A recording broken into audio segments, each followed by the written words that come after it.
ব্রাজিলের দল ফ্লুমিনেন্সের জয়যাত্রা থামিয়ে দিল চেলসি। ঘরের শত্রু বিভীষণ ব্রাজিলিয়ান খেলোয়াড় জোয়াও পেদ্রোর জোড়া গোল দিয়ে নিজ দেশের দল ফ্লুমিনেন্সকে বিদায় করে ক্লাব বিশ্বকাপের ফাইনালে উঠল ইংলিশ জায়ান্টরা।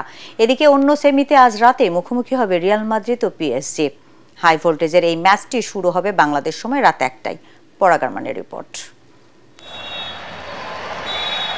যে ক্লাবের আলো বাতাসে বেড়ে ওঠা, পেদ্রো হয়ে ওঠা, সেই ক্লাবের বিপক্ষে গোল করলে কি বিষণ্ণতা এসে ভর করে?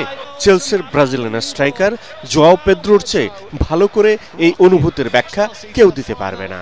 তার জোড়া গোলেই সাবেক ক্লাব ফ্লুমিনেন্সকে হারিয়ে ক্লাব বিশ্বকাপের ফাইনালে চেলসি। ২০১১ সালে ফ্লুমিনেন্সের যুবদলে ক্যারিয়ার শুরু করেছিলেন জোয়াও পেদ্রো।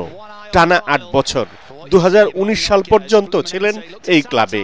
পেশাদারিত্বের বাজারে কদর বাড়ায় বিভিন্ন দল হয়ে এবারে প্রথম যোগ দিলেন পেদ্রো চেলসিতে। নিউ জার্সির মেটলাইফ স্টেডিয়ামে ১৮ মিনিটেই চেলসিকে এগিয়ে দিয়ে অভিষেকটা রঙিন করে তোলেন পেদ্রো।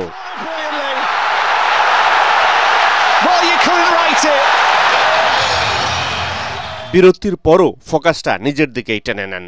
খেলার ৫৬ মিনিটে নিজের দ্বিতীয় গোলটি করেন পেদ্রো। আর এই জয়ে চেলসি নিশ্চিত করল ক্লাব বিশ্বকাপের অল ইউরোপিয়ান ফাইনাল।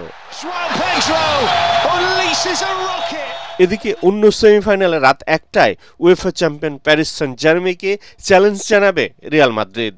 জয়ী দল আগামী ১৪ জুলাই শিরোপা জয়ে অল ইউরোপিয়ান ফাইনাল লড়বে, যেখানে তাদের অপেক্ষায় আছে পেপ গার্দিওলার দল চেলসি। পরাগারমান, এটিএন বাংলা।